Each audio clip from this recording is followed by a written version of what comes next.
Shalom Bapak Ibu yang dikasih oleh Tuhan. Bagaimana kabarnya sore hari ini? Saya percaya dan saya terus berdoa kita selalu sehat di dalam Tuhan dan di dalam penyertaan Tuhan.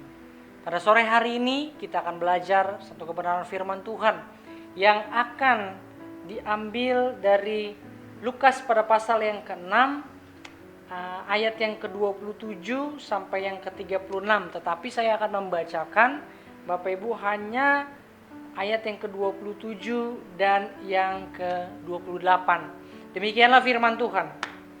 Tetapi kamu yang mendengarkan aku berkata, kasihilah musuhmu, berbuatlah baik kepada orang yang membenci kamu, mintalah berkat bagi orang yang mengutuk kamu, berdoalah bagi orang yang mencaci kamu. Demikianlah firman Tuhan.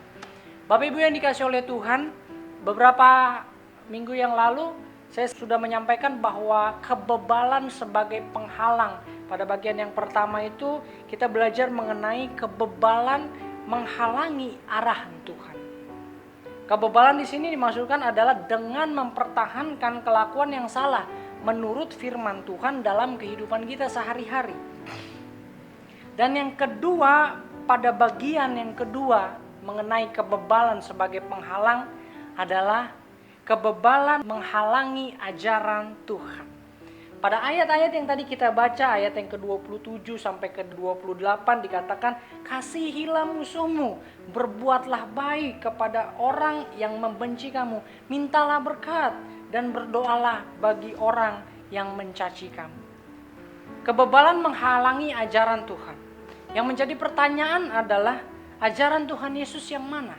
Pada ayat-ayat yang tadi kita baca bahwa berkata kasihilah musuhmu, berbuatlah baik, mintalah berkat bagi orang yang mengutuk kamu, berdoalah bagi orang yang mencaci kamu. Jadi Tuhan Yesus mengajarkan salah satunya di sini adalah mengasihi musuh kita. Tentu kita sudah sering mendengar, membaca ayat-ayat yang tadi kita baca.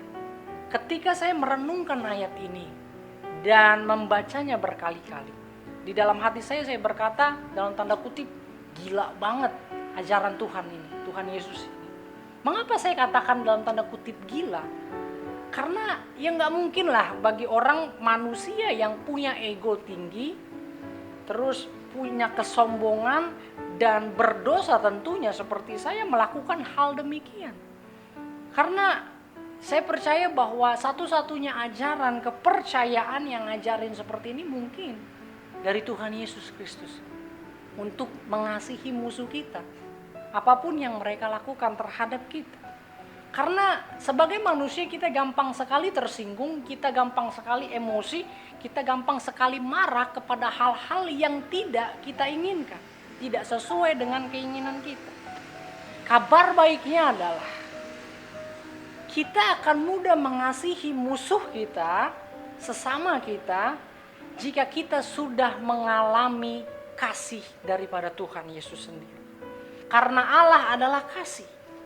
Kita gak akan pernah bisa mengasihi orang lain, even itu musuh kita, jika kita tidak sadar, yang pertama tidak sadar bahwa Tuhan terlebih dahulu mengasihi saya dan saudara.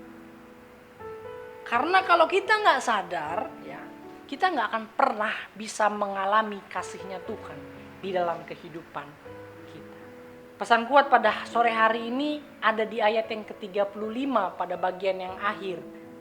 Di pasal yang ke-6 di Lukas yang tadi kita baca. Dikatakan demikian. Sebab ia, yaitu Tuhan, baik terhadap orang-orang yang tidak tahu berterima kasih dan terhadap orang-orang jahat. Kalau dalam terjemahan Alkitab mudah dibaca katakan orang-orang yang penuh dengan dosa. Bapak Ibu yang dikasih oleh Tuhan, renungkan sore hari ini. Kita adalah orang-orang yang tidak tahu terima kasih. Kita adalah orang-orang yang penuh dengan dosa. Tetapi Tuhan Yesus tetap baik kepada kita. Demikianlah firman Tuhan sore hari ini. Kiranya Tuhan Yesus memberkati. Immanuel.